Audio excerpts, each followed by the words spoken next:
स्वागत है आप सभी का डाउटनेट पर। बच्चों, ये हमारा अध्याय रासायनिक समन्वय और एकीकरण, जिसका आज आखिरी लेक्चर है, लेक्चर नंबर 2, जिसमें जो बची हुई अंतःस्रावी ग्रंथियां जो है वो हम पढ़ने वाले हैं और चैप्टर को खत्म करने वाले हैं। ठीक है, तो आइए स्टार्ट करते हैं। बच्चों, हम पढ़ रहे थे यहाँ पर अंतःस्रावी ग्रंथियां, जिसमें से हमने 5 अंतःस्रावी ग्रंथियां पढ़ चुके थे हम, जिसमें से हमने हाइपोथैलेमस देख लिया था, हमने पीयूष ग्रंथि देख ली थी। कौन कौन सी? हाइपोथैलेमस देख लिया था, पीयूष ग्रंथि देख ली थी, पिनियल ग्रंथि देख ली थी, थायराइड ग्रंथि देख ली थी, पैराथायराइड ग्रंथि देख ली थी। ये सारी चीजें हम पढ़ चुके हैं। 5 कौन कौन सा? फिर से देख लीजिए कौन कौन सा। यहाँ पर हाइपोथैलेमस लिख रहा हूं, हाइपोथैलेमस, पीयूष, ठीक है, उसके बाद पिनियल, फिर थायराइड और पैराथायराइड। ये 5 ग्रंथियां हम पढ़ चुके हैं। अब इसके अलावा जो बच गई हैं ग्रंथियां, अंतःस्रावी ग्रंथियां, वो हम पढ़ने वाले हैं। आइए स्टार्ट करते हैं। अगली जो ग्रंथि है उसका नाम है थाइमस ग्रंथि। अगली जो ग्रंथि है उसको हम क्या बोलते हैं? थाइमस। सर इंग्लिश में क्या बोलते हैं? इंग्लिश में भी थाइमस, हिंदी में भी थाइमस। ठीक है, कहां पर होती है बेटा? ये देखिए, ये हमारा हृदय होता है। ठीक है, इस हृदय के ऊपर, हृदय के ऊपर होती है कौन? आपकी थाइमस ग्लैंड। ठीक है, सो आपने पोजीशन याद रखनी है, किसके ऊपर होती है? हृदय के ऊपर होती है। चलिए, ये चीज यहां पर भी लिखी हुई है, किसके ऊपर होती है? हृदय के ऊपर, या हृदय से जो महाधमनी निकलती है उसके ऊपर है। ठीक है, उसके ऊपर स्थित होती है कौन? आपकी थाइमस ग्लैंड। अब बहुत छोटी सी है, बहुत सिंपल सी है, विद इन 2 to 3 मिनट्स में खत्म हो जाएगी। थाइमस बहुत सीधी सी। देखिए थाइमस ग्लैंड में क्या क्या चीजें लिखी हुई है कि ये जो थाइमस ग्रंथि है, ये जो थाइमस ग्रंथि है, इस थाइमस ग्रंथि में एक हार्मोन बन रहा है। क्या बोला हमने? इस थाइमस ग्रंथि में एक हार्मोन बन रहा है जिसका नाम है थाइमोसिन। थाइमोसिन कौन है? हार्मोन है। भाई आप अंतःस्रावी ग्रंथियां पढ़ रहे हो तो डेफिनेटली किसकी बात करोगे? हार्मोन की। बस थाइमस ग्रंथि में कौन सा हार्मोन है? थाइमोसिन है। ओके सर, अब ये थाइमोसिन करता क्या है? ये भी तो बात आ रही है। तो इसके कई सारे कार्य हैं, जिसमें से सबसे पहला आपने जो याद रखना है वो ये, आप मुझे बताइएगा, आप में से कितने बच्चों को याद है चैप्टर आप लोगों ने पढ़ा था मानव स्वास्थ्य और रोग? याद आ रहा है? याद करिए। वहां पर प्रतिरक्षा तंत्र पढ़ा था। हाँ सर, प्रतिरक्षा तंत्र पढ़ा था। प्रतिरक्षा तंत्र में कहीं ना कहीं आपने लसीकाणु लिम्फोसाइट्स की बात करी थी। यस सर, करी थी। कितने प्रकार की लिम्फोसाइट होती है सर? 2 प्रकार की होती है, एक बी लिम्फोसाइट और एक टी लिम्फोसाइट। साहब याद करिए, बी लिम्फोसाइट और टी लिम्फोसाइट बनी कहां थी? ये याद करिए सर। दोनों की दोनों अस्थि मज्जा में बनी थी। याद कर, बताए। दोनों की दोनों, बी लिम्फोसाइट भी अस्थि मज्जा में, टी लिम्फोसाइट भी अस्थि मज्जा में, यानी दोनों की दोनों बोन मैरो में बनी थी। लेकिन बी लिम्फोसाइट वहीं पर ही क्या हुई थी? परिपक्व हुई थी, इसलिए क्या बोला था? B lymphocyte. जबकि टी लिम्फोसाइट कहां परिपक्व हुई थी? कहां उसका विभेदीकरण हुआ था? कहां मैच्योरेशन हुआ था? तो याद करिए, कौन सी ग्लैंड में? थाइमस। तो थाइमस ग्रंथि में टी लिम्फोसाइट, टी लसीकाणु का विभेदीकरण, मैच्योरेशन, परिपक्वन जो हो रहा है वो करवाने में कौन सहायता कर रहा है? थाइमोसिन। तो याद रखना, ये टी लिम्फोसाइट, टी लिम्फोसाइट के परिपक्वन में, परिपक्वन का मतलब मैच्योरेशन में, यानी विभेदीकरण में क्या करता है? सहायता करता है। टी लिम्फोसाइट्स का परिपक्वन कराता है, टी लिम्फोसाइट्स का परिपक्वन कराता है, मैच्योरेशन कराता है। बोलिए, इतनी सी बात समझ में आई? कोई तकलीफ तो नहीं है? चले, अब मैं आपको एक चीज बता रहा हूं। हर अंग का एक निश्चित जीवन काल होता है। याद रखना, हर अंग जो है अपनी क्रिया विधि को एक निश्चित समय तक ढंग से कार्य करता है, फिर उसके बाद धीरे धीरे उसकी क्रिया विधि धीरे धीरे कम हो जाती है। तो हम जब हमारी एज बढ़ती है, हमारी आयु बढ़ती है, तो ये थाइमस ग्लैंड जो है ये धीरे धीरे विघटन करती है। कब? वृद्ध अवस्था में। जब वृद्ध अवस्था आती है, ध्यान से सुनिएगा आराम से, जब वृद्ध अवस्था आती है तो धीरे धीरे इसमें क्या स्टार्ट हो जाता है? विघटन स्टार्ट हो जाता है। धीरे धीरे ये कमजोर होने लगती है, धीरे धीरे इसके अंदर थाइमोसिन का निर्माण क्या होने लगता है? कम होने लगता है। बांगड़ू जरा सोचो, दिमाग लगाओ। मेरी थाइमस ग्लैंड जब मैं वृद्ध अवस्था में आऊंगा, अभी आया नहीं हूं, बाल उड़े हैं वृद्ध अवस्था नहीं आई है। हाँ, आप बोलेंगे सर वृद्ध अवस्था कैसे नहीं है, ये बाल तो उड़ गए हैं। चलो ठीक है, मान लिया मेरे अंदर वृद्ध अवस्था आ रही है, ओके चलो मान लेते हैं मेरे अंदर क्या आ रही है, वृद्ध अवस्था आ रही है। मेरी जो थाइमस ग्रंथि है धीरे धीरे धीरे कमजोर हो रही है। तो मेरी थाइमस ग्लैंड जो धीरे धीरे क्या कर रही है, विघटन हो रहा है, जिसमें अपघटन हो रहा है, कमजोर हो रही है, उसके अंदर थाइमोसिन का निर्माण कम होएगा। थाइमोसिन का निर्माण अगर कम होएगा तो टी लिम्फोसाइट कम बनेगी। अब जरा सोच, टी लिम्फोसाइट किस चीज में सहायता करती थी? Sir T lymphocyte B lymphocyte से प्रतिरक्षी के निर्माण में सहायता करती थी। मैंने कहा हाँ बिल्कुल करती थी। अब इमेजिन कर, जब थाइमोसिन कम बनेगा तो टी लिम्फोसाइट का परिपक्वन कम होएगा, टी लिम्फोसाइट का परिपक्वन कम होएगा तो बी लिम्फोसाइट से प्रतिरक्षी कम बनेगी, प्रतिरक्षी कम बनेगी तो प्रतिरक्षा तंत्र कमजोर नहीं हो जाएगा, बिल्कुल होएगा। तो इसके विघटन से वृद्ध अवस्था में क्या होता है, रक्षा तंत्र क्या हो जाता है, कमजोर हो जाता है।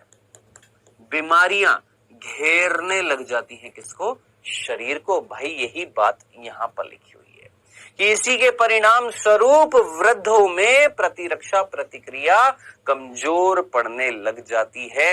याद रखना है, भूलना नहीं है। बस इतनी सी बात थी दोस्त, किसमें, थाइमस ग्लैंड में। तो थाइमस ग्लैंड लोकेशन मैंने आपको बता दिया, लोकेशन कहां पर है इसकी, हृदय के ऊपर है, महाधमनी के ऊपर है, यहां पर, ठीक है।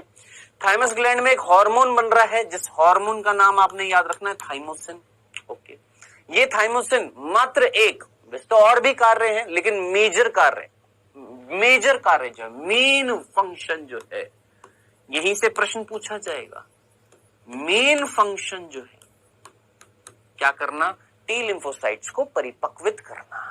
जो अस्थि मज्जा से लिम्फोसाइट आएंगे उनको टी लिम्फोसाइट में बदलना, उन टी लिम्फोसाइट का परिपक्वन करना, ये कार्य होता है किसका, थाइमोसिन का। वृद्ध अवस्था में ये विघटन होने लग जाती है, खत्म होने लग जाती है। जब ये खत्म तो थाइमोसिन कम तो टी लिम्फोसाइट्स का परिपक्वन कम, टी लिम्फोसाइट नहीं बनेंगी तो बी लिम्फोसाइट कहीं ना कहीं प्रतिरक्षी नहीं बनाएंगी तो प्रतिरक्षा तंत्र कमजोर हो जाएगा। तो वृद्ध अवस्था में प्रतिरक्षा तंत्र कमजोर होने लग जाता है। उसका एक कारण ये है, याद रखना, भूलना चाहिएगा।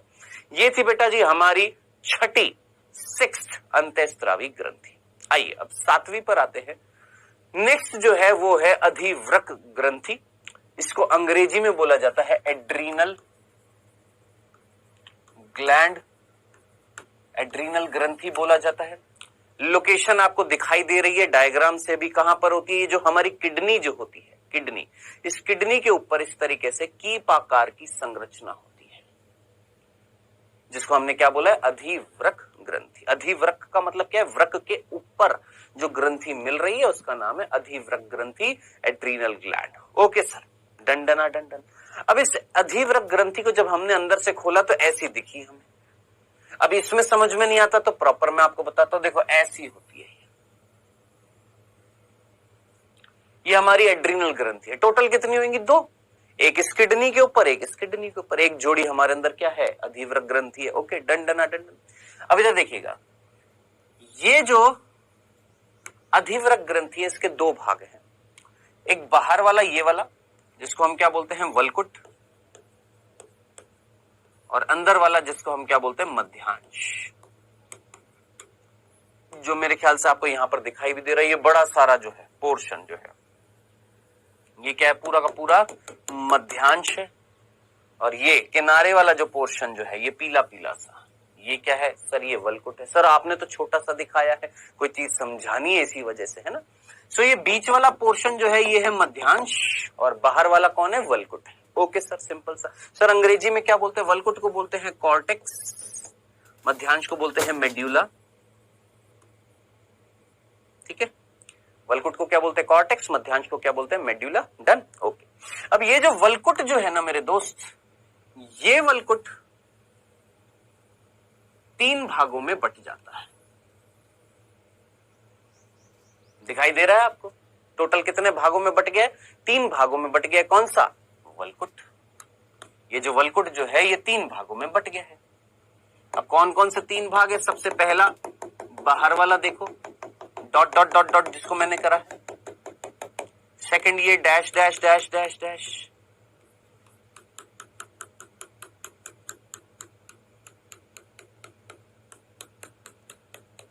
ठीक है, और थर्ड वाला जिसको मैंने कुछ भी नहीं किया, खाली छोड़ दिया है, ठीक है। सो ये वाला भाग, सबसे बाहर वाला भाग किसका, वलकुट का कहलाता है, याद रखना, जोना ग्लोमेरुलोसा। सर ये तो आपने अंग्रेजी में लिख दिया, मेरे दोस्त हिंदी में भी यही बोलते हैं, क्या, जोना ग्लोमेरुलोसा ही बोलते हैं। विश्वास नहीं हो रहा तो ये देख, जोना ग्लोमेरुलोसा, ठीक, ओके सर, सबसे बाहर जोना ग्लोमेरुलोसा। फिर ये वाला डैश डैश डैश वाला, जोना फेसिक्यूलेटा, जोना फेसिक्यूलेटा। सर ये भी अंग्रेजी में लिख दिया, ये देख मेरे दोस्त, जोना फेसिक्यूलेटा, मध्य, फेसिक्यूलेटा मध्य परत, सबसे अंदर सबसे बाहर वाली जोना ग्लोमेरुलोसा। देखो लिखा हुआ ना, बाहरी परत जोना ग्लोमेरुलोसा, मध्य जोना फेसिक्यूलेटा, और सबसे अंदर वाला ये वाला जोना रेटिकुलरिस। तो कुल मिलाकर मेरे भाई 3 भाग होते हैं किसके, आपके वलकुट के। ये जो वलकुट जो है ये 3 जोना में, जोना जोना शोना शोना, ठीक है, याद रखना, याद हो जाएगा, है ना। तो जोना में 3 जोना में बटा होता है, यानी वलकुट की 3 जोना है। कितनी, ये जो वलकुट जो है इसकी 3 जोना है। कौन कौन सी जोना है, सबसे पहले जोना ग्लोमेरुलोसा, फिर जोना फेसिक्यूलेटा, फिर सबसे अंदर जोना रेटिकुलरिस, ठीक है। और सबसे अंदर कौन है सर, ये मध्यांश, ठीक है। अब हर भाग से निकलने वाले हैं हार्मोन, हर भाग से, यानी वलकुट के इन तीनों भाग से, ये जो वलकुट के ये 3 भाग है, प्रत्येक भाग से हार्मोन निकलेंगे, और जो मध्यांश है इससे भी हार्मोन निकलेंगे, यानी 4 क्षेत्र से हार्मोन निकलेंगे। कौन कौन से, जोना ग्लोमेरुलोसा से निकलेंगे, जोना फेसिक्यूलेटा से निकलेंगे, जोना रेटिकुलरिस से निकलेंगे, और मध्यांश से निकलेंगे। अब कौन कौन से हार्मोन निकलेंगे, मेन तो यही है ना। आइए पढ़ते हैं, अब हमारी बुक में कई सारी चीजें दे रखी हैं, ये अभी मैं आपको बताऊंगा। आइए एक एक करके पढ़ते हैं। सबसे पहले वलकुट के हार्मोन देखते हैं। सबसे पहले वलकुट का सबसे पहला भाग कौन है, जोना ग्लोमेरुलोसा, ठीक है, सबसे भारी भाग है, ये आपको समझ में आ गया। सबसे भारी परत थी ये वाली, सबसे भारी, ये dot dot dot dot dot dot जिसको हमने किया था, ठीक है। सो जोना ग्लोमेरुलोसा से, इधर देखिएगा, जोना ग्लोमेरुलोसा से क्या निकलने वाले हैं, हार्मोन। अब मेरे दोस्त मैं आपको एक चीज समझाने की कोशिश कर रहा हूं, ध्यान से सुनना। देखिए यहां पर जो हार्मोन निकलने वाले हैं उनकी प्रकृति है क्या, वो कॉर्टिकॉइड प्रकृति के हैं। क्या सर समझ नहीं आया, मैंने कहा ध्यान से सुन। मैंने बोला यहां से वलकुट क्षेत्र से, कहां से, इस वलकुट क्षेत्र से जो हार्मोन निकलेंगे उनकी एक प्रकृति है। क्या, जैसे होता है ना, हर रसायन की कोई प्रकृति होती है कि वो कार्बोहाइड्रेट प्रकृति का है, प्रोटीन प्रकृति का है, लिपिड प्रकृति का है, कैसी प्रकृति का है। तो याद रखना ये जो हार्मोन जो होंगे ये स्टेरॉइड प्रकृति के, स्टेरॉइड यानी एक प्रकार के वसा या लिपिड प्रकृति के, लिपिड पढ़ चुके आप जैवणु में, लिपिड है ना। सो याद रखना यहां पर जो हार्मोन जो निकलेंगे वो हार्मोन कहलाते हैं कॉर्टिकॉइड। कॉर्टिकॉइड का मतलब वसा प्रकृति के, फैट, फैट होती है ना, फैट, वैसी प्रकृति के, ठीक है। अब जोना ग्लोमेरुलोसा से जो हार्मोन्स का समूह निकलता है उसे हम बोलते हैं बेटा, याद रखना क्या, मिनरेलोकॉर्टिकॉइड।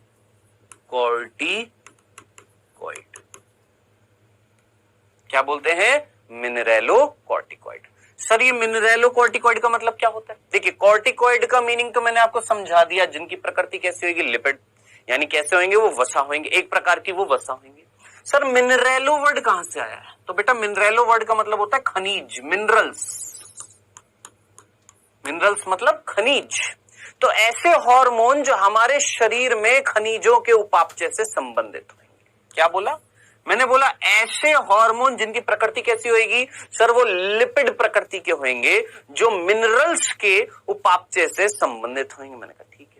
अब इधर देखिएगा, जोना ग्लोमेरुलोसा सबसे बाहर वाला भाग है और इससे जो हार्मोन निकल रहे हैं उन हार्मोन्स का समूह है ये। याद रखना, ये हार्मोन का समूह है। किसका समूह है बेटा? हार्मोन्स का। अब हार्मोन्स का समूह जो है वो क्या कह रहा है? मिनरेलोकॉर्टिकॉइड। अब कई बच्चे इसमें कंफ्यूज हो रहे हैं। देख आराम से, शांति से, ध्यान से देख।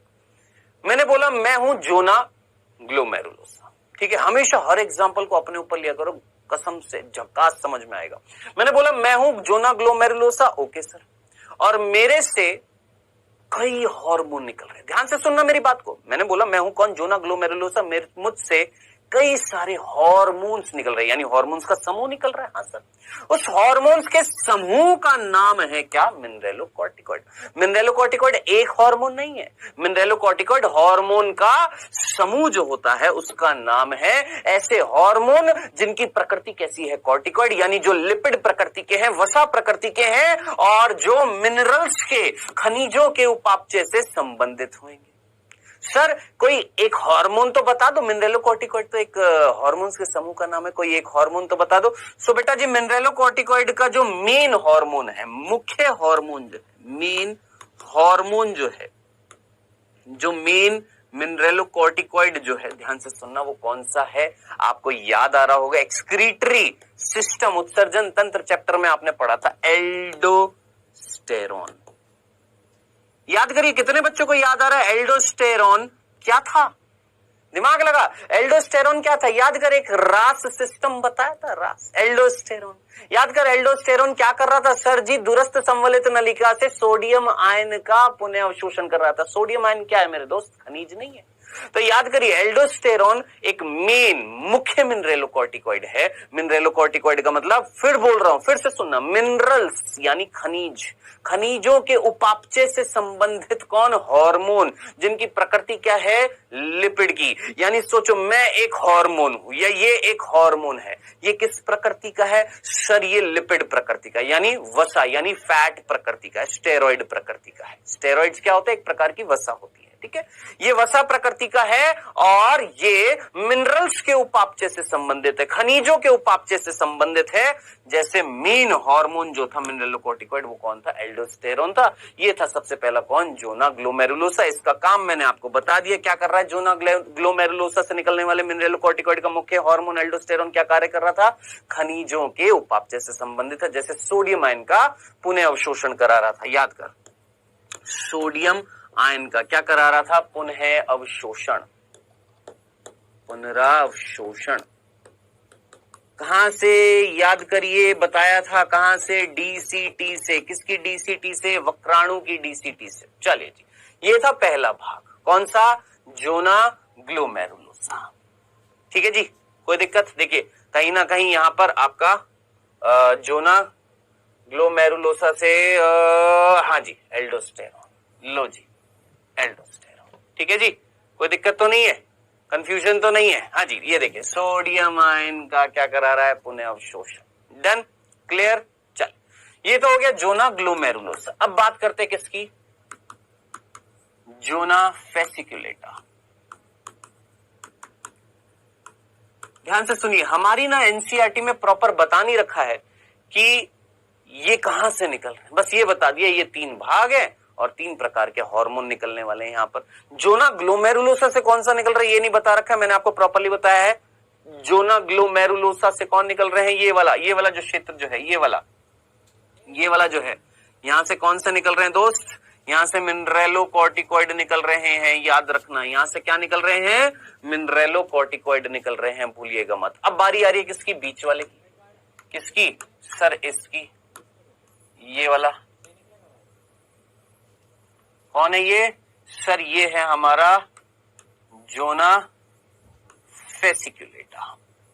तो सर जोना फेसिकुलेटा, ये जो नीला नीला सा जो हमने कर दिया है, जोना फेसिकुलेटा, बेहतर है अलग रंग से हमने कर दिया है ना।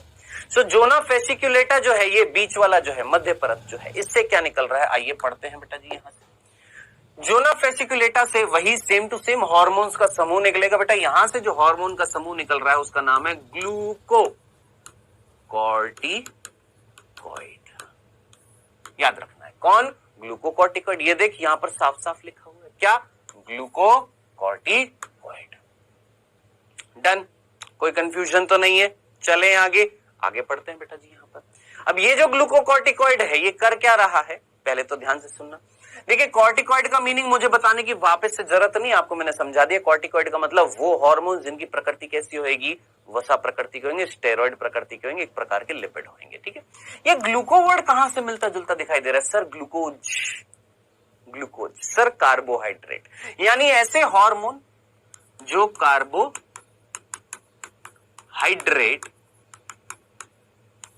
के उपापचय से संबंधित है। क्या बोला हमने? ऐसे जो कार्बोहाइड्रेट के उपापचय से संबंधित है उसको हम क्या बोलेंगे? ग्लूकोकॉर्टिकॉइड। ठीक है सर, समझ में आ गया। अब जैसे हमने यहां पर पढ़ा कि मिनरलोकॉर्टिकॉइड क्या थे? जो खनिजों के उपापचय से संबंधित हो, खनिजों के, जैसे एल्डोस्टेरोन एक मेन हार्मोन था। देख दोस्त, मिनरलोकॉर्टिकॉइड एक हार्मोन, ये मैं बार बार बोलूंगा, मिनरलोकॉर्टिकॉइड हार्मोन्स के समूह का नाम है। ऐसे ही ग्लूकोकॉर्टिकॉइड एक हार्मोन नहीं है, ग्लूकोकॉर्टिकॉइड हार्मोन्स के समूह का नाम है, जिसमें से मेन हार्मोन जो है, मेन हार्मोन जो है वो कौन सा है? याद रखना, कॉर्टिसोल। याद रखना, मेन हार्मोन जो है उसका नाम है क्या? कॉर्टिसोल। अब इस कॉर्टिसोल के बहुत सारे कार्य हैं, ध्यान से सुनना। जैसे सबसे पहला कार्य बेटा, ये क्या करता है? हमारे शरीर में जो ग्लूकोज जो होती है उसको ग्लाइकोजन में परिवर्तित करता है। ये देखिए यहां पर साफ साफ लिखा हुआ है क्या? ये ग्लूकोकॉर्टिकॉइड क्या करता है? ग्लाइकोजन संश्लेषण करता है, ग्लाइकोजन का संश्लेषण करता है। क्या बोला मैंने? ग्लाइकोजन का निर्माण करता है। अब इधर देखना, ध्यान से देखना, मैंने बोला ग्लूकोज को ग्लाइकोजन में बदलता है। किसको? भाई मैंने खाना खाया, खाने में क्या खाई? रोटी खाई। रोटी में क्या थी? स्टार्च थी, जिसको हम मंड बोलते हैं। स्टार्च मेरे अंदर पाचन होकर टूटी, किसमें टूटी? ग्लूकोज में। मेरे अंदर बहुत सारे ग्लूकोज बने, उसमें से कुछ ग्लूकोज जो है वो बदल दिए गए किसमें? ग्लाइकोजन में। बोलिए, तो ग्लाइकोजन का संश्लेषण कराया या नहीं कराया? बिल्कुल कराया। अब क्या होगा? ध्यान से सुनना, ग्लाइकोजन का क्या करा दिया है? संश्लेषण करा दिया है। याद रखना, भूल ना जाइएगा। तो ग्लाइकोजन के संश्लेषण में, ग्लाइकोजन संश्लेषण में सहायता करता है कौन बेटा? आपका कॉर्टिसोल। ये देखिए यहां पर लिखा ग्लाइकोजन संश्लेषण। सर ये क्या है? ग्लूकोनियोजेनेसिस। ग्लूकोनियोजेनेसिस सर जी ये क्या होता है? ग्लूकोनियोजेनेसिस क्या होता है? ये समझाता हूं आपको। देखिए ये तो समझ में आ गया, ग्लाइकोजन का संश्लेषण करा दिया। सर ये ग्लूकोनियोजेनेसिस करा रहा है,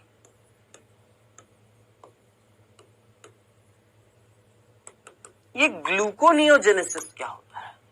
देखिए अंग्रेजी का वर्ड है जेनेसिस। जेनेसिस का मतलब होता है निर्माण, नियो का मतलब होता है नया, नियो मीन्स नया, और जेनेसिस मतलब निर्माण,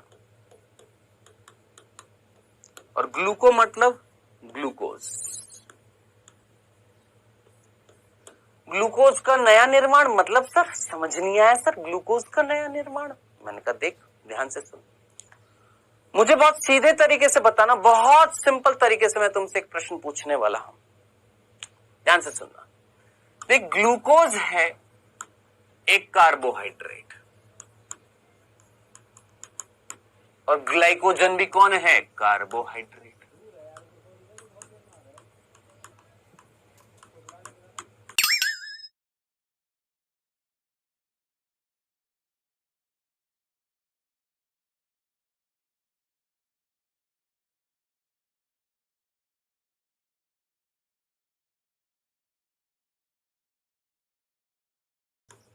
लैक्टिक एसिड, लैक्टिक एसिड से ग्लूकोज बना दे, लैक्टिक एसिड से ग्लूकोज बना दे, नया तो तब होगा। अब इमेजिन करो लैक्टिक एसिड क्या होता है? सर ये कार्बनिक अम्ल होता है, और ये एक कार्बोहाइड्रेट है। अब जरा सोच, एक नए तरीके से हमारे शरीर ने ग्लूकोज का निर्माण किया। एक नई प्रक्रिया से, एक नए तरीके से हमारे शरीर ने निर्माण किया किसका? ग्लूकोज का। इस प्रक्रिया को हम क्या बोलेंगे? ग्लूकोनियोजेनेसिस। और साहब ये कराने के लिए कौन रिस्पॉन्सिबल था? कॉर्टिसोल। तो कॉर्टिसोल क्या करता है? ग्लूकोनियोजेनेसिस करता है, याद रखना। एक और कार्य बेटा, ये आरबीसी का निर्माण भी करवाता है। कौन? आरबीसी के निर्माण में भी सहायता करता है, याद रखना। कौन? ये कॉर्टिसोल। कहीं लिखा हुआ है, देखिए, कॉर्टिसोल लाल रुधिर कणिकाओं के उत्पादन को भी प्रेरित करता है। भूलना जाइएगा, याद रखना, भूलना जाइएगा बेटा। मैंने आपको क्या क्या बताया, और इसके अलावा और भी होती है। वृक्क की क्रियाओं को नियंत्रित करता है, हमारे प्रतिरक्षा तंत्र की क्रियाओं को नियंत्रित करता है। तो मेजर कार्य जो है मैंने आपको बताए हैं किसके? कॉर्टिसोल के, याद रखना, भूलना जाइएगा। जोना फेसिकुलेटा से निकलता है ग्लूकोकॉर्टिकॉइड्स, यानी कार्बोहाइड्रेट के उपापचय से संबंधित हार्मोन का समूह, जिसका मेन हार्मोन है कॉर्टिसोल। कॉर्टिसोल क्या कर रहा है? ग्लाइकोजन का निर्माण करा रहा है, ग्लूकोनियोजेनेसिस करा रहा है, आरबीसी का निर्माण करा रहा है, वृक्क की क्रियाओं को नियंत्रित कर रहा है, प्रतिरक्षा तंत्र की क्रियाओं को नियंत्रित कर रहा है। कौन? कॉर्टिसोल। तो ये हो गए बच्चों हमारे यहां पर दो भाग, जोना ग्लोमेरुलोसा, जोना फेसिकुलेटा। अब बच रहा है कौन? Zona reticularis. मेरे दोस्त, जोना रेटिकुलरिस के बारे में ज्यादा कुछ बताया नहीं है। बी नंबर ही दिया था ना? हाँ ठीक है, सी, जोना रेटिकुलरिस के बारे में ज्यादा कुछ हमारी एनसीईआरटी बताती नहीं है। मैं हल्की सी बात बताता हूं। यहां से जो हार्मोन का समूह, अगेन हार्मोन का समूह है बेटा, हार्मोन का तो समूह निकलेगा। अब जोना ग्लोमेरुलोसा से जो हार्मोन का समूह निकला था मिनरेलोकॉर्टिकॉइड, जोना फेसिकुलेटा से जो हार्मोन का समूह निकला ग्लूकोकॉर्टिकॉइड, और यहां से जो हार्मोन का समूह निकलेगा अंग्रेजी में बोलते हैं सेक्स कॉर्टिकॉइड, लिंगी कॉर्टिकॉइड।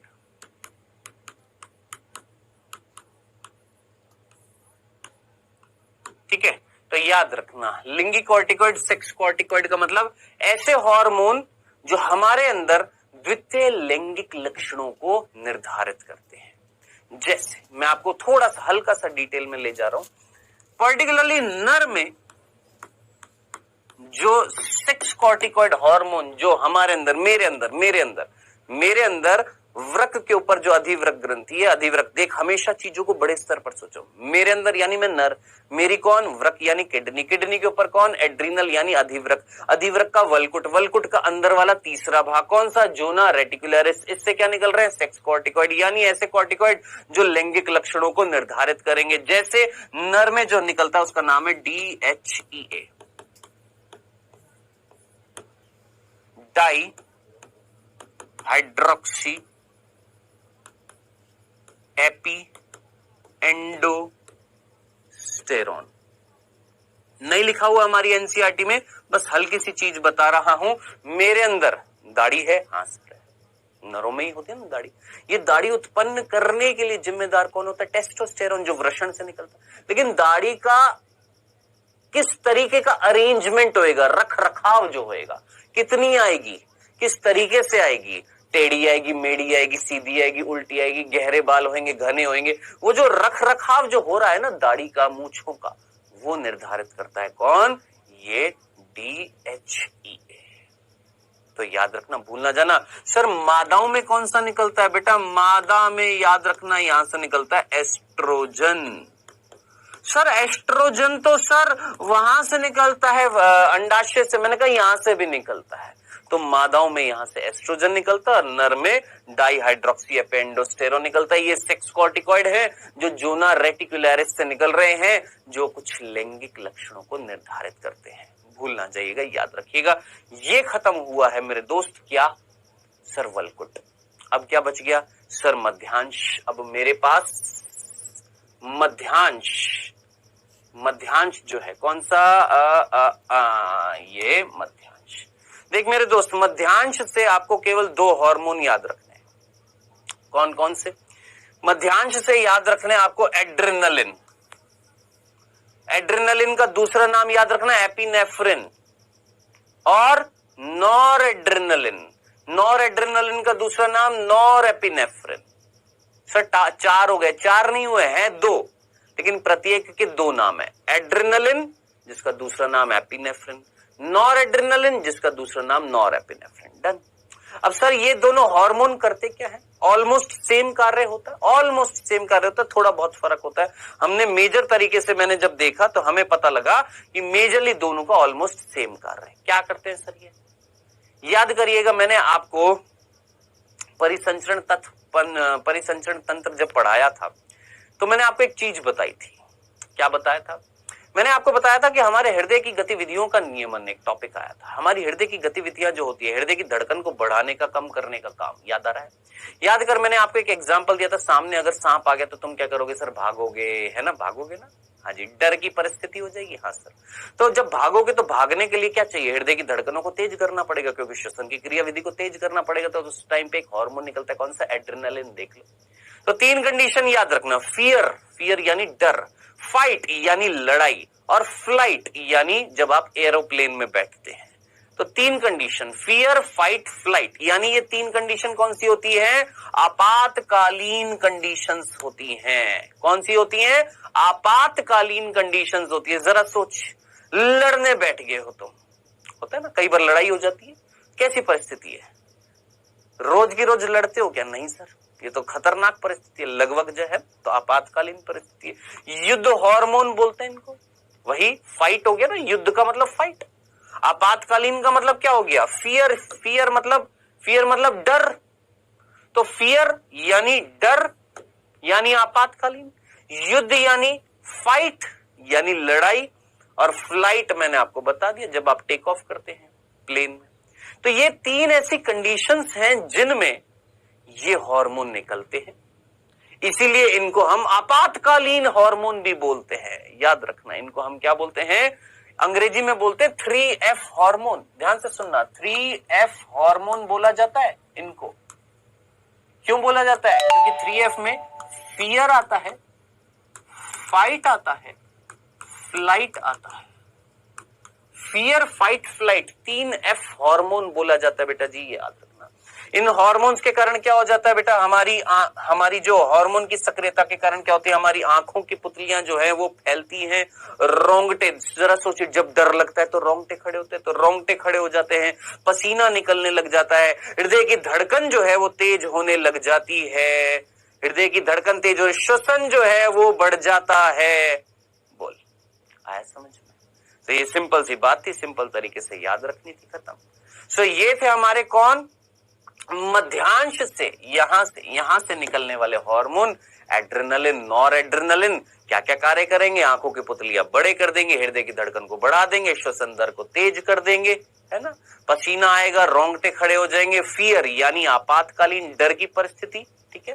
फाइट यानी युद्ध की परिस्थिति, और फ्लाइट यानी जब आप एरोप्लेन में उड़ते हैं उस टाइम ये हार्मोन निकलते हैं जो हमारे शरीर को प्रतिकूल परिस्थितियों से बचाने की कोशिश करते हैं। इसी के साथ हमने खत्म करी है क्या? अधिवृक्क ग्रंथि। ये सारी चीजें याद रखनी है, भूलनी नहीं है। चलिए अब नेक्स्ट ग्रंथि जो आने वाली है वो है बेटा जी अग्नाशय ग्रंथि। अग्नाशय ग्रंथि हमारे शरीर की एक मिश्रित ग्रंथि है, मिश्रित ग्रंथि है। कैसी ग्रंथि है? मिश्रित ग्रंथि। मिश्रित ग्रंथि का मतलब जिसका कुछ भाग अंतःस्रावी भी है और कुछ भाग बाह्यस्रावी भी है। याद रखना, यानी इसका कुछ भाग अंतःस्रावी भी है। अंतःस्रावी का मीनिंग मैंने आपको पहले भी बता दिया था पिछले लेक्चर में, और इसका कुछ भाग बाह्यस्रावी भी है।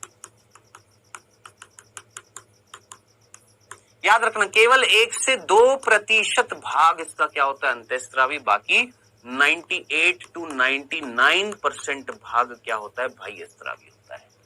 यानी ये अगर मेरी अग्नाशय ग्रंथि है तो इसके बीच का केवल 1% पोर्शन, 1 to 2% पोर्शन कैसा होता है? अंतःस्रावी, जो हार्मोन बनाएगा। बाकी बाहर वाला ये सारा का सारा भाग जो है कैसा है? बाह्यस्रावी है, जो एंजाइम्स बनाएगा। डन। कोई कंफ्यूजन नहीं है, चलें आगे, तकलीफ तो नहीं थी, ठीक है।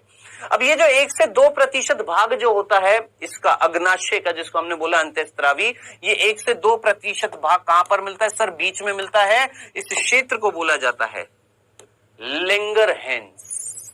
क्या बोला जाता है बेटा जी, याद रखना, क्या? लैंगरहैंस द्वीप। क्या बोला जाता है? लैंगरहैंस द्वीप।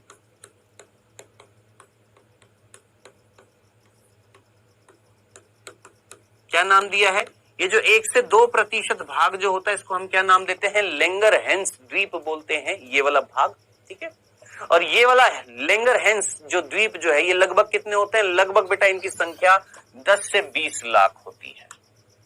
यानी ये जो बीच में ये जो भाग जो है इनकी संख्या कितनी होगी? ऐसे 10 से 20 लाख होंगे जो बीच में मिल रहे हैं। ऐसे 10 से 20 लाख लैंगरहैंस के द्वीप मिल रहे हैं। कहां पर? बीच में। ओके सर, अब ध्यान से सुनना, हमें क्या पढ़ना है? क्या हमें बाह्यस्रावी भाग पढ़ना है कि अंतःस्रावी? ऑब्वियस सी बात है, हमें अंतःस्रावी भाग पढ़ना है, क्योंकि चैप्टर में हम अंतःस्रावी ग्रंथियां पढ़ रहे हैं ना। तो अग्नाशय, जिसको हम अंग्रेजी में पेनक्रियाज बोलते हैं, कहां पर मिलती है ये आप अच्छे तरीके से जानते हैं बेटा। इसकी लोकेशन मैं आपको बता देता हूं। ये हमारा आमाशय होता है और ये हमारी ग्रहणी होती है, ड्यूडेनम होती है। आमाशय और ड्यूडेनम ग्रहणी, और यहां पर आपका अग्नाशय, ठीक है। Okay sir, simple. याद करिए, पाचन तंत्र में आपने पढ़ा था, इस अग्नाशय से अग्नाशय नलिका आई थी जो अग्नाशय रस को लेकर आ रही थी, और पित्तरस और अग्नाशय रस दोनों मिक्स हो गए थे। पित्तरस ऊपर से याद करिए, पित्त नलिका आ रही थी, हाँ सर, पित्त नलिका आ गई थी। पित्त नलिका और अग्नाशय नलिका दोनों जुड़ गए थे, हाँ सर। ये पित्त नलिका और अग्नाशय नलिका दोनों जुड़ गए थे, हाँ सर। पित्त नलिका और अग्नाशय नलिका जब दोनों जुड़ गए थे तो याद कर एक कॉमन नलिका बनी थी, हाँ जी सर, एक कॉमन नलिका बनी थी। इस समान नलिका को हमने क्या बोला था? हेपेटोपेनक्रियाटिक डक्ट, हेपेटोपेनक्रियाटिक नलिका बोला था कि नहीं बोला था? ये सोचिए, पित्त नलिका, ये अग्नाशय नलिका, दोनों मिलकर क्या बोल रहे थे? यकृत अग्नाशय नलिका। क्या बोला था? यकृत अग्नाशय नलिका बोला था हमने इसको हिंदी में, ठीक है। चल आइए, तो वहां पर क्या निकले थे? उस अग्नाशय में जूस निकला था, रस निकला था, और उसमें क्या था? एंजाइम। वो बाह्यस्रावी भाग था। कौन सा भाग था वो? बाह्यस्रावी भाग था। हम तो अंतःस्रावी की बात कर रहे हैं। अंतःस्रावी भाग जो वो क्या कहला रहा है? लैंगरहैंस द्वीप। लैंगरहैंस क्यों कहला रहा है? जिस वैज्ञानिक ने खोजा उसका नाम है लैंगरहैंस। अब साहब, ये लैंगरहैंस भाग जो है इसमें 2 प्रकार की कोशिकाएं मिल रही हैं। कहां पर? इस लैंगरहैंस द्वीप में 2 प्रकार की कोशिकाएं मिलती हैं। एक का नाम होता है अल्फा और एक का नाम होता है बीटा। हमारी एनसीईआरटी बोलती है मात्र 2 मिलती है, लेकिन जब हम हायर क्लासेस में जाते हैं तो हमें पता लगता है 4 प्रकार की कोशिका मिलती है। कौन कौन सी? अल्फा, बीटा, गामा और पीपी। पीपी भी होती है। अब सर ये पीपी कौन है? घंटी वाली पीपी? नहीं, पेनक्रियाटिक पॉलीपेप्टाइड सेल्स होती हैं, ठीक है। सो अभी हम जिस स्तर पर है, नीट का एग्जाम देना, उस स्तर पर हमारी एनसीईआरटी ने मात्र 2 कोशिका बता रखी हैं। तो ये 2 कोशिका याद रखनी, एक अल्फा और एक बीटा। सर अल्फा कोशिका कौन सा हार्मोन निकालती है? बीटा कोशिका कौन सा हार्मोन निकालती है? बस यही तो पढ़ना है मेरे दोस्त। लोकेशन मैंने आपको बता दी है, ठीक है। और ये क्या मिल रहे हैं? लैंगरहैंस मिल रहे हैं, लैंगरहैंस द्वीप मिल रहा है। ऐसा है ना जैसे समुद्र के बीच में द्वीप मिल रहा है ना। सो यहां पर जो अल्फा कोशिका है, उस अल्फा कोशिका से जो हार्मोन निकलता है उसका नाम है ग्लूकेगॉन। और बीटा कोशिका जो है, उस बीटा कोशिका से जो हार्मोन निकलता है उसका नाम है इंसुलिन। समझ में आ गया जी? और दोनों एक दूसरे के विपरीत कार्य करते हैं। दोनों एक दूसरे के विपरीत कार्य करेंगे। सर क्या विपरीत कार्य करेंगे? देखिए, इंसुलिन क्या करेगा? हमारी रक्त है, रक्त नलिका है, हाँ सर ये रक्त नलिका है, ठीक है। मान लो ये यकृत की कोशिकाएं हैं। कौन है? यकृत कोशिकाएं। किसकी कोशिकाएं? यकृत की कोशिकाएं, ठीक है। ये रक्त है नलिका है, हाँ सर इसके अंदर कौन बह रहा है? रक्त बह रहा है। मैंने कहा ओके। और इस रक्त में कौन है? सर जी ग्लूकोज है। मैंने कहा ओके। कौन है ये? ग्लूकोज है, शर्करा एक प्रकार। इस ग्लूकोज को निकालकर कोशिकाओं तक भिजवाने के कार्य में सम्मिलित होएगा कौन? इंसुलिन। तो अब आप मुझे बताइएगा, बहुत सिंपल शब्दों में मैं पूछूंगा, इंसुलिन क्या कर रहा है? रक्त में से ग्लूकोज को निकालकर कोशिकाओं को दे रहा है। हाँ भाई, इंसुलिन रक्त में से ग्लूकोज को निकालकर किसको दे रहा है? कोशिकाओं को। हाँ सर। तो क्या मैं ये नहीं बोल सकता इंसुलिन जो है ये रक्त में शर्करा की मात्रा को कम कर रहा है? सोचना मेरे दोस्त, सोच इंसुलिन ने क्या किया? सर इस इंसुलिन ने रक्त में जो ग्लूकोज है उसको निकाल कर सेल्स तक पहुंचा दिया। तो यहां से क्या कम हो गया? ग्लूकोज। ग्लूकोज क्या है? शर्करा। यानी रक्त में शर्करा की मात्रा को कम करता जा रहा है, निकाल कर वहां डालता जा रहा है, निकाल कर वहां डालता जा रहा है। सर उस हिसाब से तो रक्त में शर्करा नहीं बचेगी। मैंने कहा हाँ मेरे दोस्त, अब क्या करना पड़ेगा? सर रक्त में शर्करा डालनी पड़ेगी। नहीं, रक्त में शर्करा डालनी पड़ेगी। हाँ बात तो सही है। तो सर रक्त में शर्करा कैसे डालेंगे? तो ये करने का कार्य कौन करेगा? इसका विपरीत हार्मोन कौन? ग्लूकेगॉन। ये ग्लूकेगॉन क्या करेगा? रक्त में शर्करा डालेगा। सर ये रक्त में शर्करा कैसे डालेगा? ये ग्लूकेगॉन जो है ये रक्त में शर्करा कैसे डालेगा? आइए देखिए, यहां पर लिखा हुआ है। देखिए ये तो लिखा दिया अल्फा कोशिका से ग्लूकेगॉन, बीटा कोशिका से इंसुलिन, ये तो लिखा दिया है। अब ग्लूकेगॉन क्या कर रहा है? देखिए एक पेप्टाइड हार्मोन है जो सामान्य रक्त शर्करा के स्तर को नियमन में मुख्य भूमिका निभाता है। ग्लूकेगॉन मुख्य रूप से यकृत कोशिका पर कार्य कर ग्लाइकोजन अपघटन कराता है, जिससे क्या बनता है? ग्लूकोज बनता है। आप बोलेंगे क्या सर, क्या सर समझ में नहीं आया सर? मैंने कहा देख ध्यान से देख। मैंने बोला ये ग्लूकेगॉन क्या करेगा? ये इसी यकृत की कोशिकाएं, हाँ पाचन तंत्र में आपने पढ़ा था यकृत जो होता है उसके अंदर ग्लाइकोजन स्टोर होता है, हमारे अंदर ग्लाइकोजन है ना। और मैंने अभी थोड़ी देर पहले बताया था ग्लूकोज ग्लाइकोजन में बदलती है। हाँ सर। और ग्लाइकोजन को अगर मैं तोड़ूंगा तो क्या बन जाएगा? ग्लूकोज। हाँ सर। जरा सोच यार, यहां से अगर तुम ग्लूकोज यहां कोशिकाओं को देते जाओगे तो यहां तो ग्लूकोज कम हो जाएगी। हाँ, तो ग्लूकोज यहां बढ़ानी है। हाँ, कैसे बढ़ाएंगे? सर अंदर कौन भरा पड़ा है? सर यकृत में ग्लाइकोजन। उसी ग्लाइकोजन को तोड़कर ग्लूकोज में बदलेंगे और फिर उस ग्लूकोज को यहां पर डाल देंगे। आप बोलेंगे सर इतना करने की जरूरत क्या थी? सर है इतना करने की जरूरत क्या थी? जब अंदर ही ग्लाइकोजन था तो वहीं का वहीं तोड़कर ग्लूकोज अंदर ही दे देते ना सर। भाई कोशिकाओं को ग्लूकोज चाहिए, अंदर ग्लाइकोजन था, मैंने कहा तो अंदर ही ग्लाइकोजन को तोड़कर ग्लूकोज में बदलकर यहां दे देते। सर ये उल्टा तिगड़मबाजी क्यों बैठाई? मैंने कहा दोस्त ये सिर्फ यकृत की बात है ना, और शरीर की कोशिका नहीं है। और भी तो शरीर की कोशिका है, और शरीर की कोशिका को ग्लूकोज नहीं चाहिए ना। तो हमने क्या बोला? हमने बोला कि मेरे दोस्त रक्त में, देखिए बहुत कंफ्यूजिंग हो जाता है, सिंपल तरीके से समझा रहा हूं, समझना। रक्त में ग्लूकोज है, हाँ, ग्लूकोज को निकालकर कोशिकाओं तक दे दिया। ओके, शरीर की कोशिकाओं को दे रहे। चलो यहां से मैं यकृत हटा देता हूं, आप कंफ्यूज हो जाएंगे। मैंने बोला शरीर की कोशिकाओं को ग्लूकोज हमने दे दिया। ओके सर, ग्लूकोज चाहिए, हाँ सर, श्वसन करने के लिए दे दिया। तो सर रक्त में तो ग्लूकोज कम हो गया। ये किसने कर दिया? इंसुलिन ने। बोलते हैं ना, इंसुलिन अंग्रेजी में बोलते हैं ब्लड शुगर लेवल को कम करता है, यानी ब्लड में शुगर के लेवल को कम करता है। कौन? इंसुलिन। तो इसको बैलेंस करना पड़ेगा, रक्त में शर्करा लानी पड़ेगी, नहीं तो ऐसे तो फिर शर्करा खत्म होती जाएगी, तो लानी भी तो पड़ेगी, तो बैलेंस करना पड़ेगा। तो बैलेंस किसने किया? सर ग्लूकेगॉन ने। ग्लूकेगॉन ने क्या किया? सर ये ग्लूकेगॉन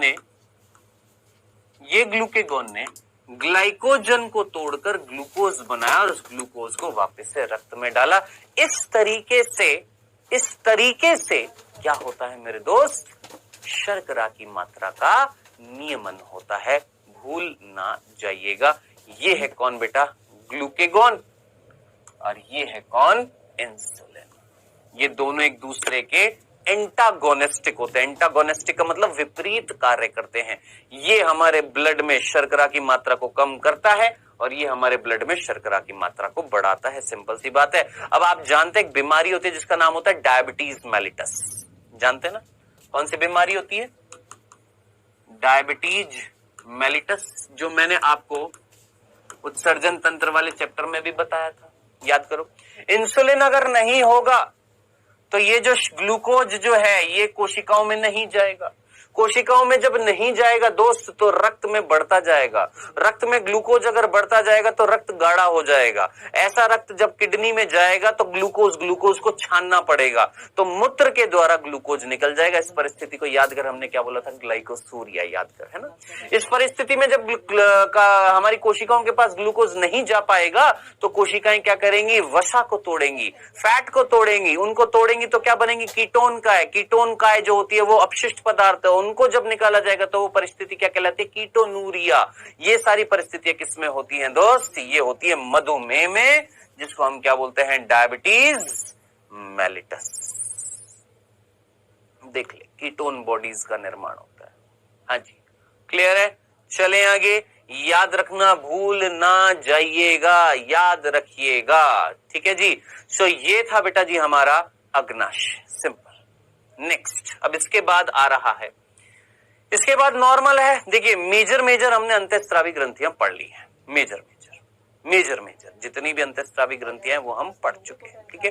कितनी पढ़ चुके हैं मेरे दोस्त, 8 पढ़ चुके हैं। कौन कौन सी, पीयूष, ठीक है।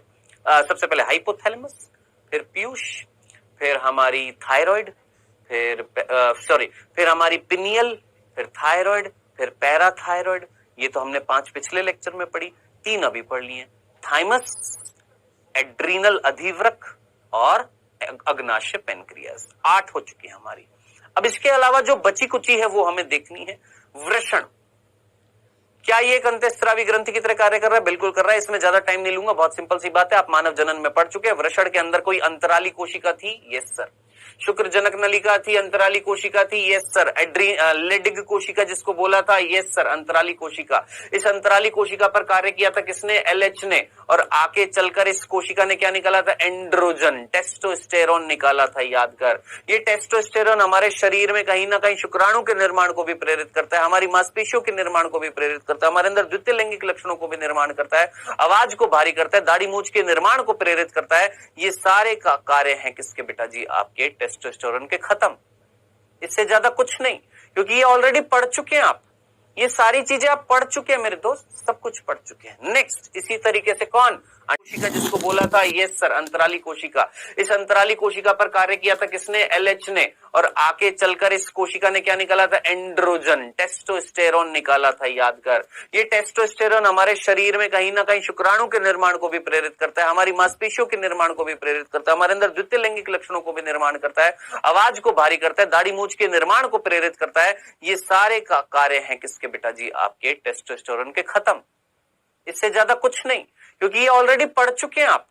ये सारी चीजें आप पढ़ चुके हैं मेरे दोस्त, सब कुछ पढ़ चुके हैं। नेक्स्ट, इसी तरीके से कौन? अंडाशय। मादाओं में अंडाशय जो होता है ये भी एक अंतःस्रावी ग्रंथि की तरह कार्य करता है। कैसे सर? इस अंडाशय के अंदर कहीं ना कहीं, याद करिए, ग्रेफिन पुट्टिका थी। हाँ सर, ग्रेफिन पुट्टिका थी, एफएसएच ने बनवाई थी। इन ग्रेफिन पुट्टिका से एफएसएच जो है इन ग्रेफिन पुट्टिका को प्रेरित करके क्या बनवा रहा था सर? एस्ट्रोजन। किसका निर्माण किया था? एस्ट्रोजन। एस्ट्रोजन किससे निकलता है? ग्रेफिन पुट्टिका से। फिर ये ग्रेफिन पुट्टिका को जब एलएच ने तोड़ा था तो कहीं ना कहीं टूटने के बाद ये किसमें बदली थी? कॉर्पस ल्यूटियम में, याद आ रहा है। उसी कॉर्पस ल्यूटियम में बदलने के बाद वही एलएच कॉर्पस ल्यूटियम से क्या निकलवाया था? प्रोजेस्टेरॉन। पढ़ा होगा आपने। तो एस्ट्रोजन और प्रोजेस्टेरॉन ये आपके मादाओं के क्या है? लैंगिक हार्मोन है, जिसमें से द्वितीय लैंगिक लक्षणों को निर्धारित करता है कौन? एस्ट्रोजन। द्वितीय लैंगिक लक्षणों को निर्धारित करता है कौन? एस्ट्रोजन। जितनी भी आपके द्वितीय लैंगिक लक्षण होते हैं उनको निर्धारित करता है कौन? एस्ट्रोजन। आवाज जो है तीखी करनी है, स्तन ग्रंथियों का विकास करना है ना, इन सब के लिए कौन रिस्पॉन्सिबल होता है? एस्ट्रोजन होता है, ठीक है। और प्रोजेस्टेरॉन जो होता है ये कहीं ना कहीं गर्भाशय की जो भित्तियां हैं उनको मेंटेन करता है। प्रोजेस्टेरॉन जो होता है गर्भाशय की भित्तियों को मेंटेन करता है। दुग्ध ग्रंथियों पर भी ये क्या करता है? कार्य करता है।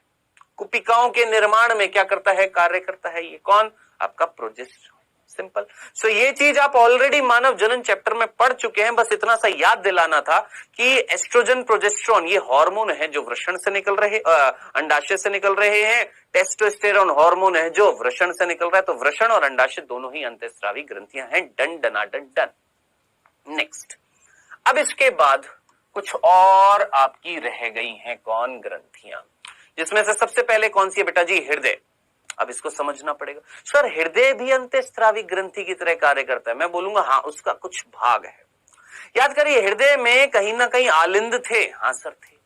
आलिंद की मायोकार्डियम थी, मायोकार्डियम याद कर, मायोकार्डियम याद आ रहा है, मायोकार्डियम भूले तो नहीं है। आलिंद की भित्ति होती, आलिंद की भित्ति मायोकार्डियम, एपिकार्डियम, मायोकार्डियम, एंडोकार्डियम, याद आ रही है? हाँ सर याद आ रही है। मायोकार्डियम मांसपेशियों से बनी हुई थी, है ना। मायोकार्डियम के नीचे कौन थी? एंडोकार्डियम।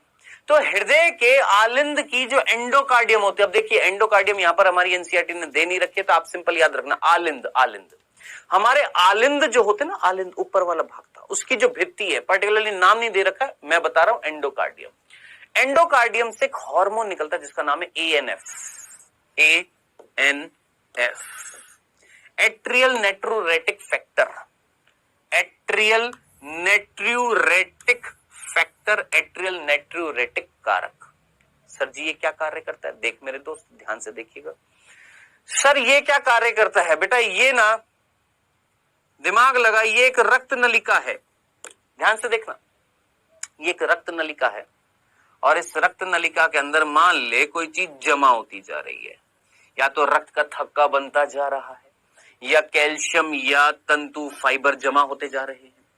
तो इसका आयतन जो है अंदर से कम होता जाएगा, इसका व्यास कम होता जाएगा, तो रक्त दाब क्या हो जाएगा? बढ़ जाएगा। बढ़ जाएगा कि नहीं बढ़ जाएगा? हाँ सर बढ़ जाएगा। भाई जरा सोच, अंदर अगर बढ़ते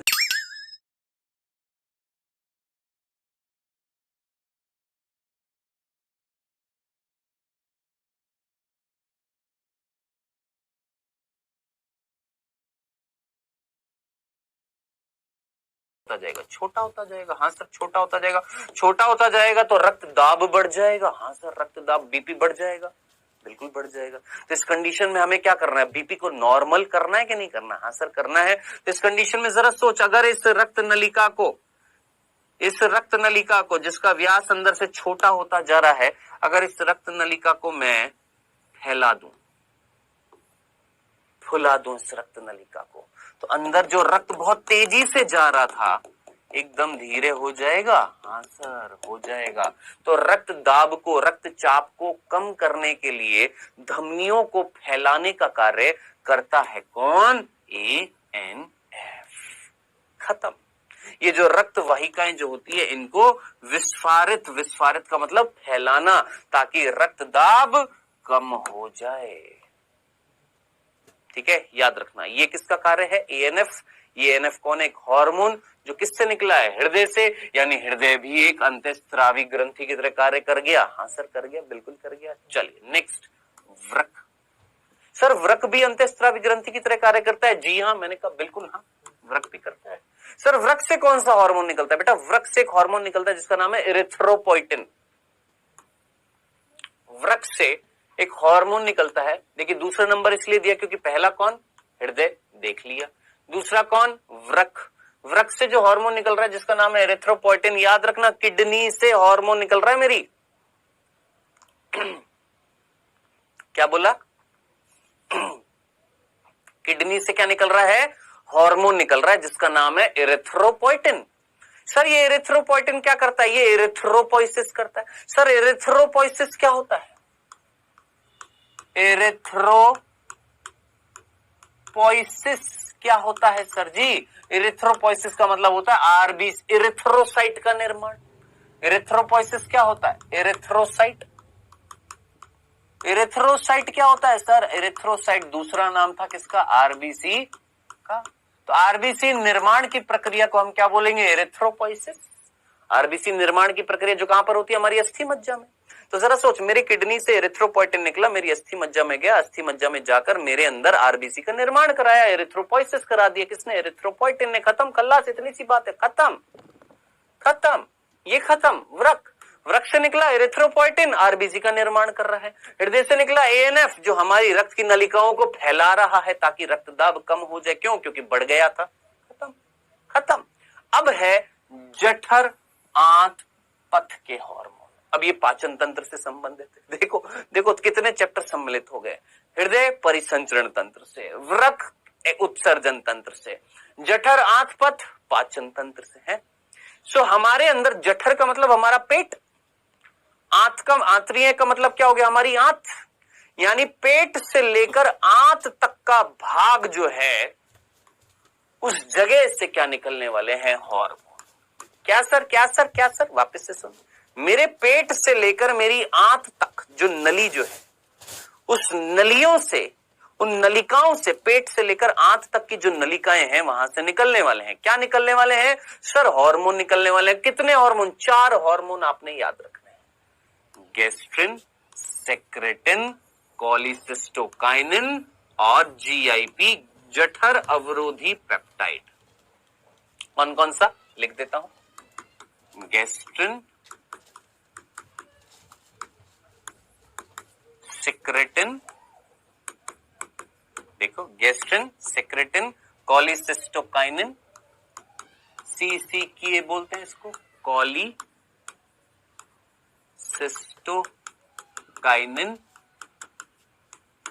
ठीक है, और GIP, gastric inhibitory peptide. Sir जी हिंदी में बांगड़ू पीछे लिखा तो पड़ा, हिंदी में 4 बार थोड़ा ना लिखेंगे, जठर अवरोधी पेप्टाइड, जठर ले, जठर अवरोधी पेप्टाइड, बस, ठीक है। तो ये 4 हार्मोन आपने याद रखने, कहां से निकल रहे हैं, हमारे पेट से लेकर हमारी आंत तक की जो क्या है, भित्तियां हैं, उन भित्तियों से निकल रहे हैं। अब सर इनका कार्य क्या क्या है, सबसे पहले किसका कार्य हम देखने वाले हैं, गैस्ट्रिन का। सर ये जठर ग्रंथियों पर कार्य करके HCl और पेप्सिनोजन के स्राव को प्रेरित करता है। बहुत सीधा, देखिए गैस्ट्रिन क्या कर रहा है, आपको याद आ रहा है, आपने पाचन तंत्र में पढ़ा होगा कहीं ना कहीं, HCl और पेप्सिनोजन, पेप्सिनोजन तो एक निष्क्रिय हार्मोन था, और HCl हाइड्रोक्लोरिक अम्ल, ये किसमें थे सर, ये हमारे जठर रस में थे, याद कर। और जठर कोशिकाएं जो थी, जो जठर ग्रंथि की जो कोशिकाएं थी, वो ये निकाल रही थी, ऑक्जेंटिक कोशिका, पेप्टिक कोशिका, याद आ रही है नाम, ऑक्जेंटिक, चीफ, पेप्टिक, मुख्य, पेराइटल, ऐसी कोशिकाएं याद आ रही है, हाँ सर। तो HCl और पेप्सिनोजन जो कहां पर मिल रहे थे, जठर रस में मिल रहे थे, जो कौन निकाल रही थी, जठर ग्रंथियां निकाल रही थी। तो इन जठर ग्रंथियों को प्रेरित करता है कौन, आपका गैस्ट्रिन। क्या, गैस्ट्रिन जठर ग्रंथियों की कोशिकाओं को प्रेरित करता है HCl और पेप्सिनोजन का निर्माण करने के लिए, जो किसमें मिल रहे हैं, जठर रस में। खत्म खल्लास, कौन, गैस्ट्रिन, डन। नेक्स्ट, अब इसके बाद कौन है, सेक्रेटिन। ये बाह्य स्रावी अग्नाशय पर कार्य करता है और जल तथा बाइकार्बोनेट आयन को स्रावित करता है। सर समझ नहीं आया, अब इसी को समझ नहीं आया ना, इसी के आगे कोलिसिस्टोकाइनिन देख क्या लिखा, अग्नाशय और पित्ताशय दोनों पर कार्य कर एंजाइम का और पित्त के स्राव को प्रेरित करता है। सर जी ये भी बिल्कुल कतई समझ में नहीं आया, आइए अब आपको समझाते हैं सेक्रेटिन। देखिए इसके और कोलिसिस्टोकाइनिन, इन दोनों को एक साथ पढ़ना पड़ेगा, सेक्रेटिन और कोलिसिस्टोकाइनिन दोनों को एक साथ पढ़ना पड़ेगा। काहे सर, देखिएगा ध्यान से सुनना। देख मेरे दोस्त, ये है मान लेते हमारा, हालांकि ऐसा नहीं होता है, ये हमारा कौन है, लीवर है, लीवर।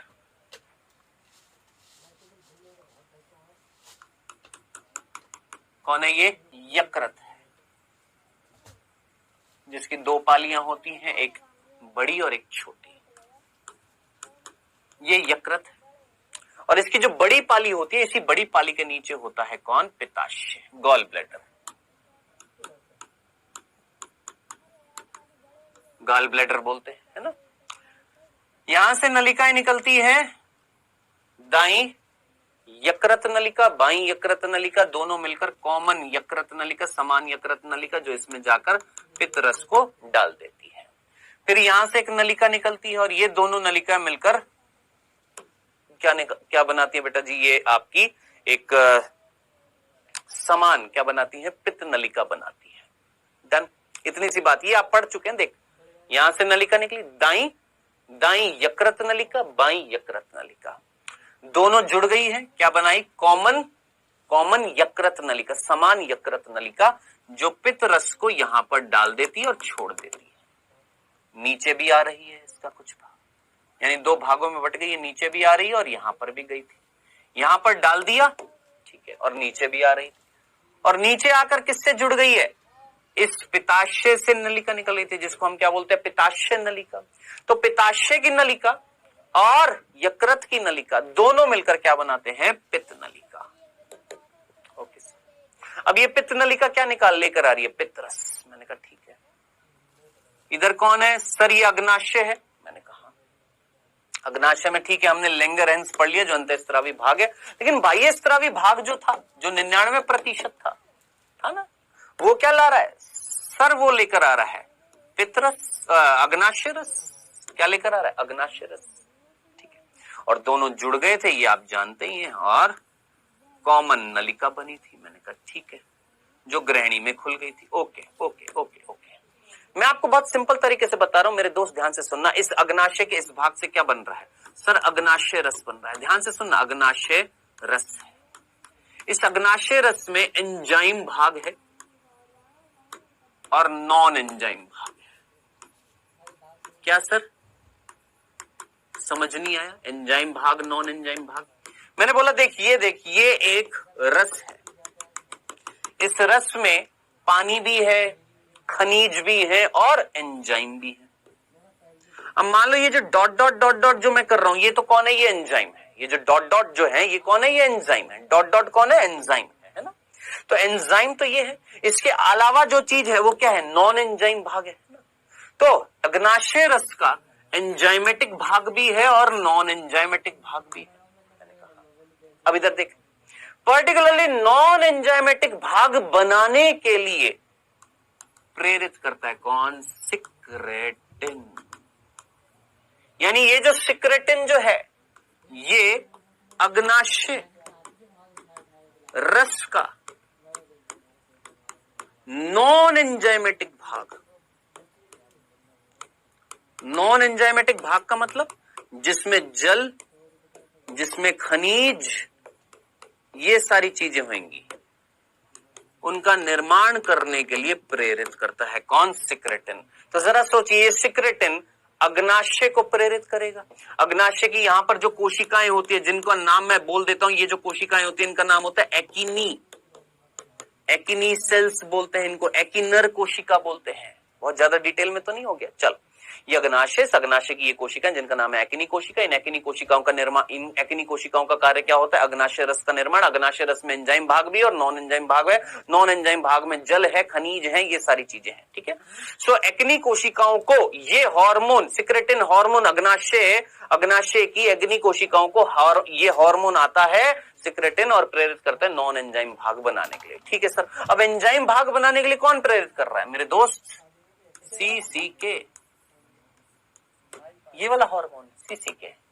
अब सीसीके एंजाइम भाग बनाने के लिए प्रेरित कर रहा है किसको, अग्नाशय रस का एंजाइम। ये कौन बनाएगा मेरे दोस्त, यही कौन भाई, यही कोशिकाएं अग्नाशय रस बनाएंगी। जो अंदर ये कोशिकाएं मिल रही हैं, यही कोशिका अग्नाशय रस बनाएंगी, यही कोशिका एंजाइम भाग भी बनाएंगी, नॉन एंजाइम भाग भी बनाएंगी। नॉन एंजाइम भाग बनाने के लिए इन कोशिका को कौन प्रेरित, हिस्टोकाइनिन, ठीक है सर। कोलिसिस्टोकाइनिन का एक काम आपने बताया, एक और काम भी है क्या, ये जो पित्ताशय जो था ना, इस पित्ताशय को भी प्रेरित करेगा क्या, पित्त रस निकालने के लिए। यानी कोलिसिस्टोकाइनिन के दो काम है, पित्ताशय से पित्त रस स्त्रावण और अग्नाशय से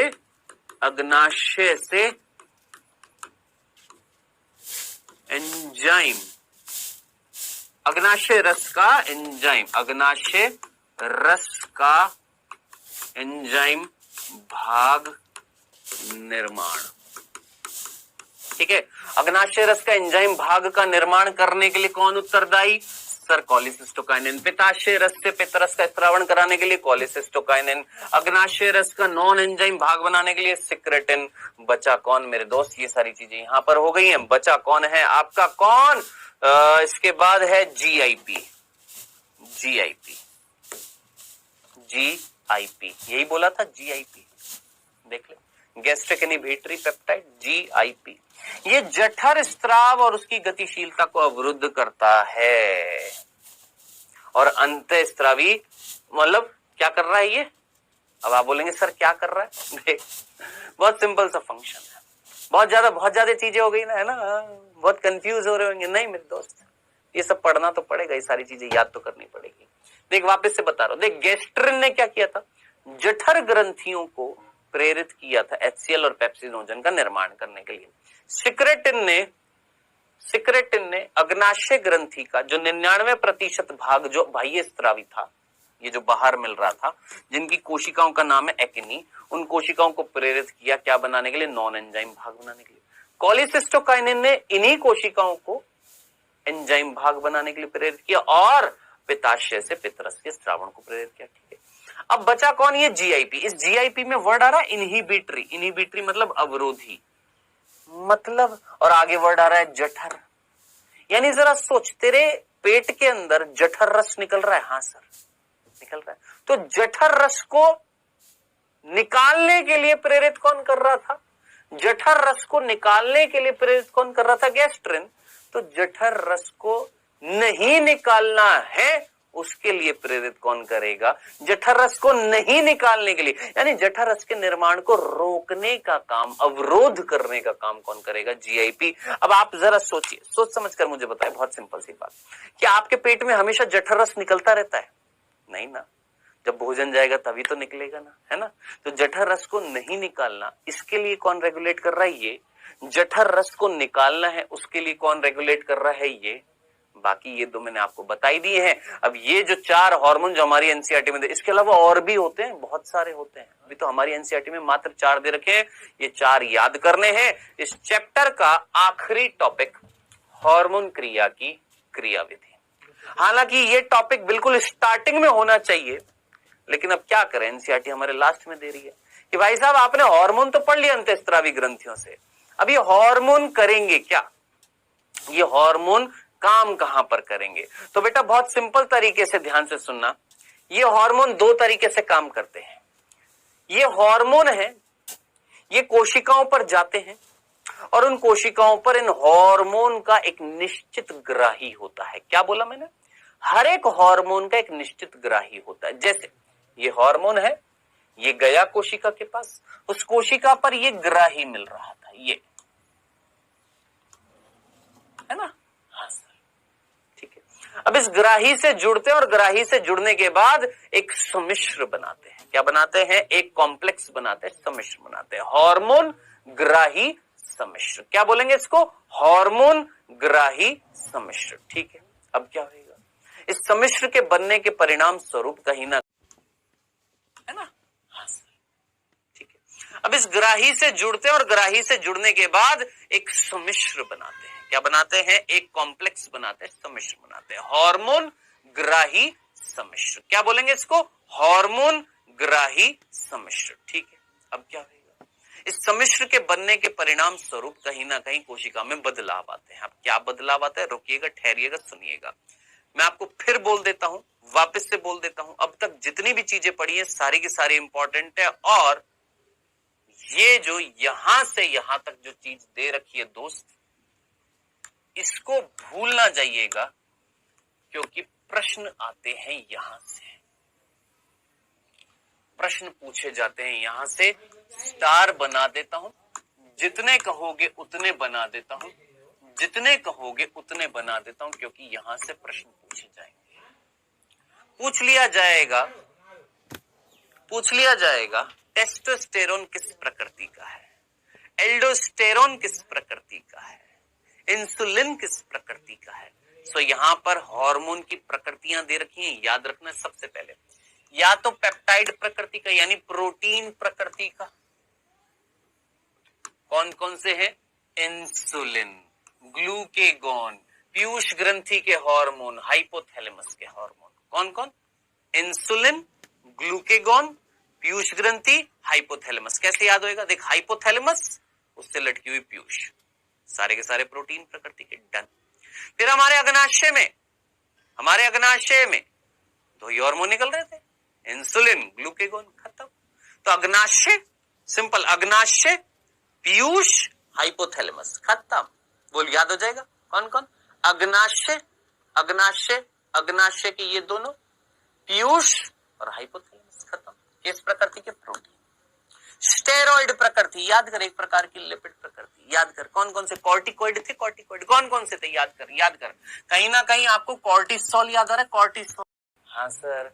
एल्डोस्टेरोन, एल्डोस्टेरोन याद आ रहा है? एल्डोस्टेरोन, एल्डोस्टेरोन वलकुट में जो थे, वलकुट में एल्डोस्टेरोन, मिनरेलोकॉर्टिकॉइड, ग्लूकोकॉर्टिकॉइड, सेक्स कॉर्टिकॉइड याद आ रहा है? तो जितने भी वलकुट के थे, कॉर्टिसोल हो गया, एल्डोस्टेरोन हो गया, एस्ट्राडियोल हो गया, प्रोजेस्टेरोन हो गया, टेस्टोस्टेरोन हो गया, एस्ट्रोजन हो गया, ये सारे के सारे किस चीज के होते हैं? स्टेरॉइड प्रकृति के, भूल मत जाना, ठीक है।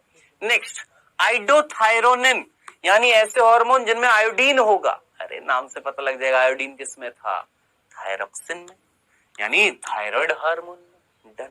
चौथी, अमीनो अम्ल से उत्पन्न, यानी कुछ ऐसे हार्मोन जिनको हम अमीनो अम्ल से बनाते हैं, अमीनो अम्ल के अंदर चेंज करते हैं। सर ये तो प्रोटीन प्रकृति को नहीं, देख आपने अमीनो अम्ल लिया, उस अमीनो अम्ल में चेंज किया, उस अमीनो अम्ल से जो हार्मोन बनेगा वो क्या कहलाएगा? अमीनो अम्ल से उत्पन्न या व्युत्पन्न। Epinephrine, adrenaline, nor adrenaline, nor epinephrine, यानी मध्यांश के जो हार्मोन थे एड्रीनल के, वो क्या है? अमीनो अम्ल से उत्पन्न है। याद रखना, भूलना चाहिएगा। यहां से प्रश्न पूछा जाता है मेरे दोस्त, ये जो मैंने बोला है यहां से प्रश्न पूछा जाएगा, स्टार बना दिया, बहुत इंपॉर्टेंट। अब सीधा सीधा पढ़ते हैं। देखिए कुछ हार्मोन है जिनके ग्राही किस पर होते हैं? कोशिका झिल्ली पर होते हैं।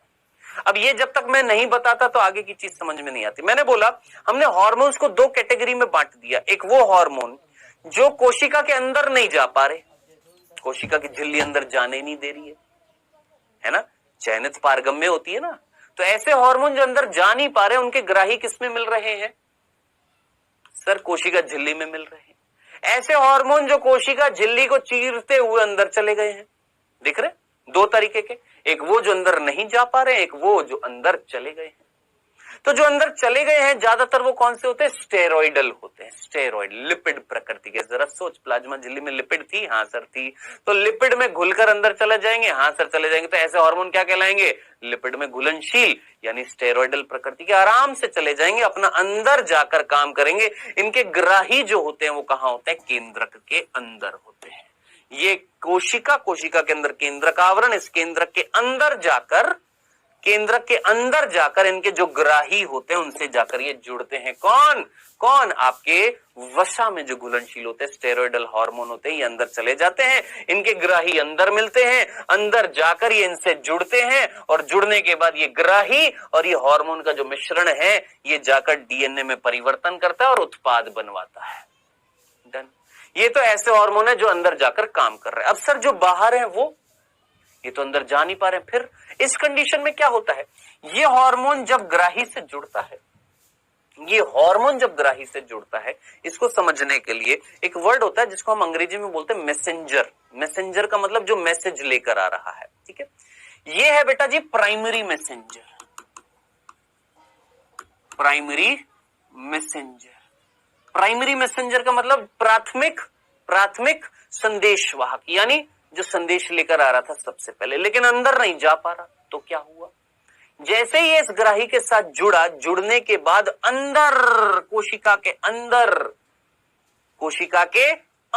ग्राही से जुड़ने के बाद, इस हार्मोन का ग्राही से जुड़ने के बाद अंदर क्या होंगे? चेंजेस होंगे। किसमें? कोशिका द्रव्य में। और कुछ दूसरे रसायन जो इस हार्मोन का कार्य निभाएंगे, क्या मैं उन्हें सेकेंडरी मैसेंजर बोल सकता हूं? सेकेंडरी मैसेंजर बहुत सीधा सा शब्द है। देखिए गेट है यहां पर, तुम्हें नहीं दिखाई दे रहा? यहां पर गेट है।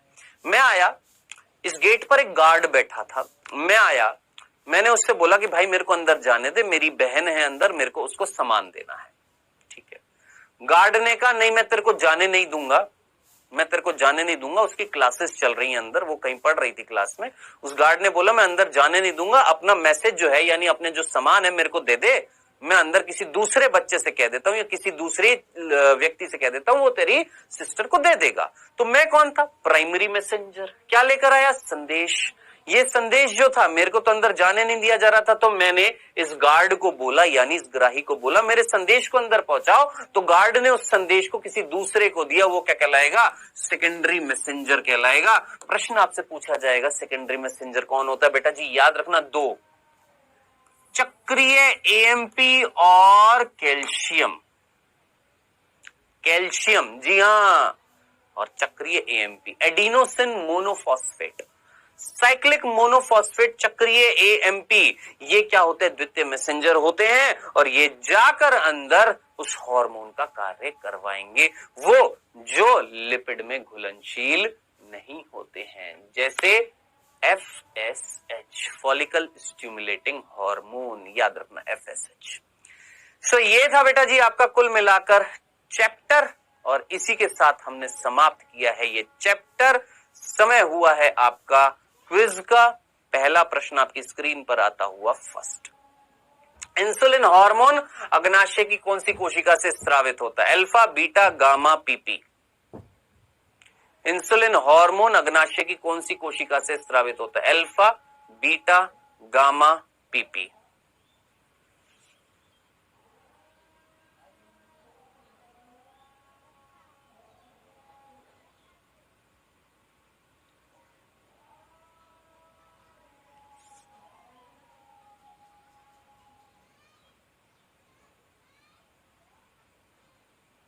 दूसरा, अधिवृक्क की जोना फेसिकुलेटा से कौन सा हार्मोन निकला था? ग्लूकोकॉर्टिकॉइड, मिनरेलोकॉर्टिकॉइड, लिंगिकॉर्टिकॉइड या कोई नहीं?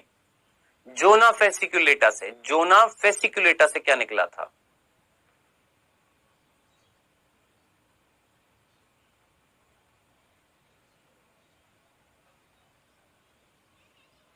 लगाइए बेटा आंसर।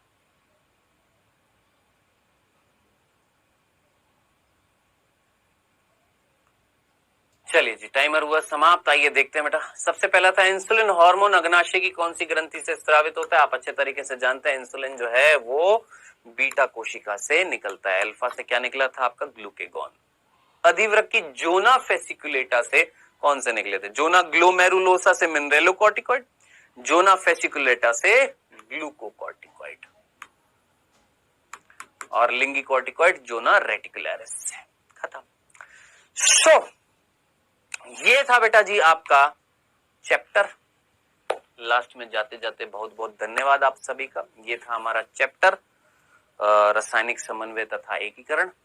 ठीक है, थैंक यू सो मच सुनने के लिए। एनसीईआरटी को अच्छे से पढ़िए, सारी चीजों को दोहराइए, ठीक है, और अच्छे से प्रैक्टिस करिए सारे क्वेश्चंस की। Thank you so much.